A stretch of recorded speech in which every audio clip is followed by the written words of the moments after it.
Ustadz saja membayangkan rumit. Rumit. Rumit. Rumit. Rumit. Apalagi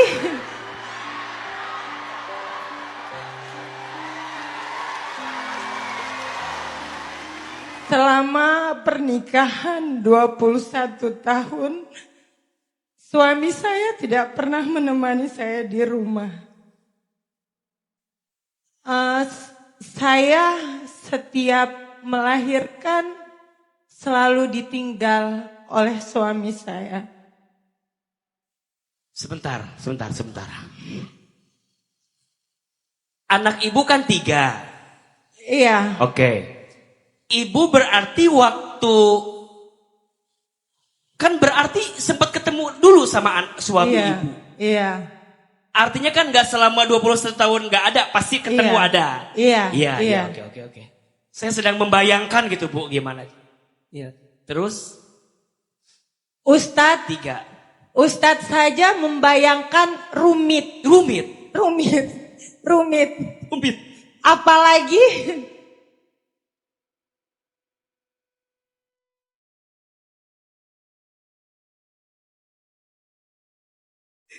Iya. Rumit. Terus?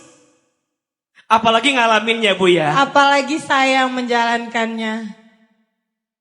Saya setiap melahirkan anak pertama, suami saya ditangkap kepolisian karena narkoba. Saya memaafkan karena dia pilihan saya. Apapun yang dia lakukan, saya tetap memilih dia sebagai pendamping hidup saya. Setelah 1 tahun dia di penjara, dia berjanji akan berubah. Saya menanti kepulangannya dan kembali saya hamil anak kedua. Iya, oke. Baru saya paham sekarang Bu ya. Di kehamilan saya yang kedua dan saya melahirkan seorang anak perempuan, suami saya pun tertangkap kembali dengan melakukan kesalahan yang sama.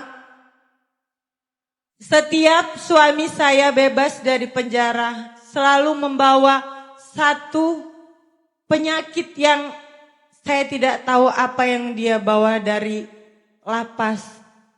Pulang dia pasti mabuk-mabukan. Dia judi online dan dia gila perempuan, Ustadz. Saya sebagai istri selalu mengingat saya ingin mendapat surga dan memaafkan semua kesalahan suami saya.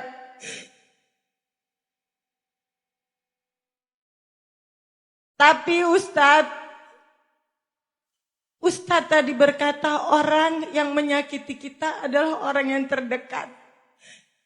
Setelah saya memaafkan, lahir anak saya yang ketiga.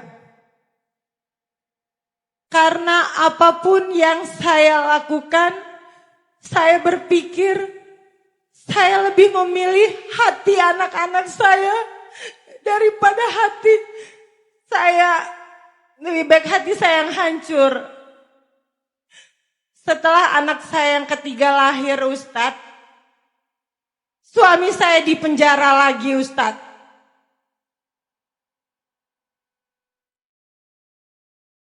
Suami saya dipenjara lagi dengan menjalankan hukuman 6 tahun 6 bulan. Yang anak pertama saya yang dari kelas 4 SD sampai dia bebas kelas 1 SMA. Dan yang terakhir ditinggalkan 28 hari dia bebas. Anak saya kelas 1 SD, Ustadz.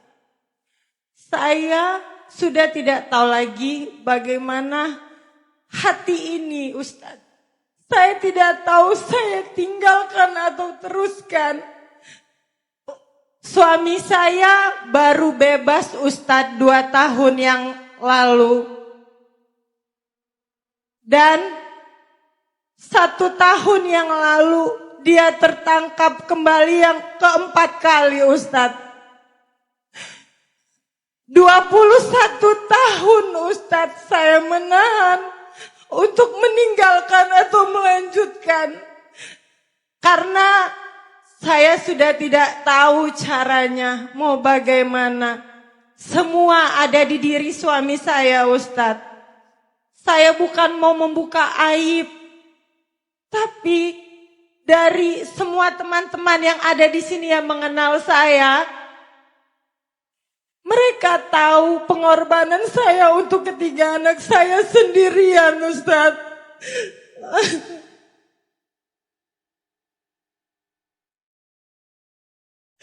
Anak-anak saya dikucilkan dari sekolah. Dikatakan ayahnya seorang narapidana, Ustadz. Saya memindahkan anak laki-laki saya satu-satunya untuk pindah di setiap sekolah. Karena dia tidak terima ayahnya dikatakan narapidana. Suami saya terakhir tertangkap ini dia bersama 2 orang perempuan, Ustadz.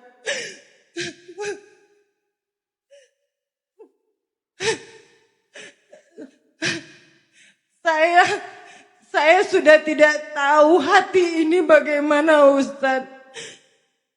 Tapi saya tidak pernah mengajarkan kepada ketiga anak saya untuk membenci ayahnya. Karena dia ayahnya, Ustadz. Yang ingin saya tanyakan dengan Ustadz, harus bagaimana hati ini Ustadz sekarang? Karena apapun yang saya lakukan, suami saya tidak pernah mau berpisah dengan saya, Ustadz. Dia tidak pernah mau menceraikan saya, Ustadz, sampai detik ini. Terima kasih, Ustadz. Ini Ibu Dacosta cerminan istri yang sabarnya luar biasa.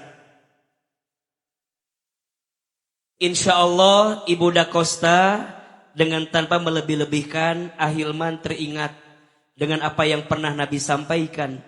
Siapa seorang istri sholat 5 waktu, puasa di bulan Ramadan, taat menjaga diri bagi suaminya, dan mampu mempertahankan setiap kebaikannya, silahkan masuk surga dari pintu manapun. Tapi Ibu Dacosta, ini hati bukan benda mati. Betul? Ini hati bukan tempatmu menari. Ini hati bukan diciptakan untuk terus disakiti.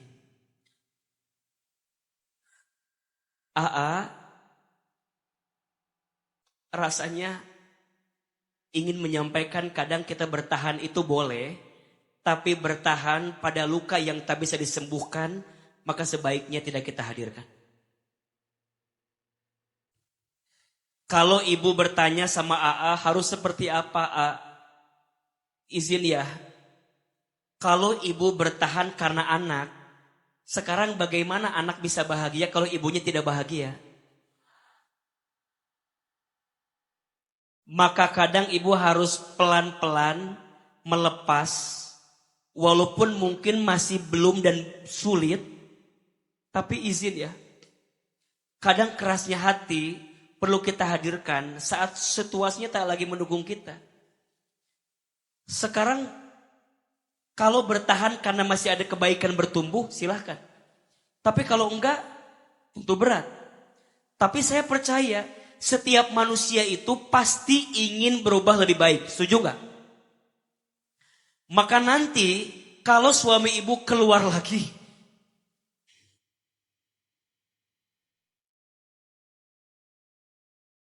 empat. Jadi kalau nanti beliau keluar dari sana, saya izin ya, bukan membela. Tapi kalau ada iktikat baik, dia mau berubah, sungguh-sungguh berubah, bertaubat, ingat.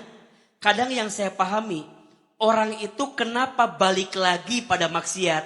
Karena lingkungannya yang membuat dia berbuat maksiat. Betul nggak? Satu kali ada seorang pemuda. Pemuda ini curhat sama gurunya. Wahai Syekh, bagaimana caranya agar aku tidak mabuk lagi? Kata gurunya, Jauhi mabuk-mabukannya. Jangan mabuk lagi. Kata dia, sudah Syekh. Ternyata setelah dikasih tahu, apa kata gurunya? Kamu tinggalkan lingkunganmu karena selama ini yang membuat engkau masih mabuk karena teman-temanmu di sampingmu masih orang-orang yang mabuk. Jadi ibu kalau nanti ibu masih mau bertahan, jaga suami ibu dari lingkungan yang buruk. Kalau bisa mah dikunci di kamar bu, liar lah. Masukin di kamar, ibu maafkan dan siap-siap ibu.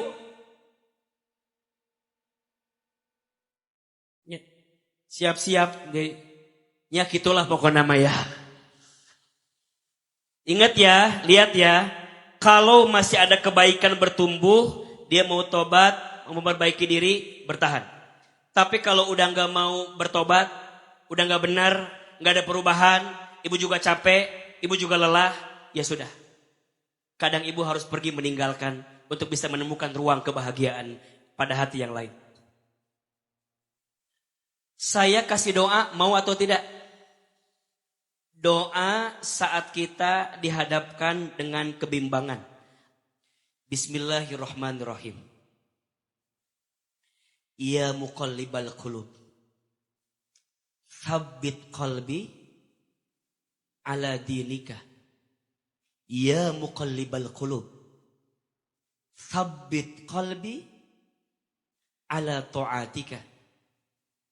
Ya Allah yang membolak-balik hati, tetapkan hatiku di atas agamamu, tetapkan hatiku di jalan terbaik. Amin. Ibu yang kuat, salam buat anak-anak. Ibu Osta, nanti AA nitip buat anak-anak di rumah ya.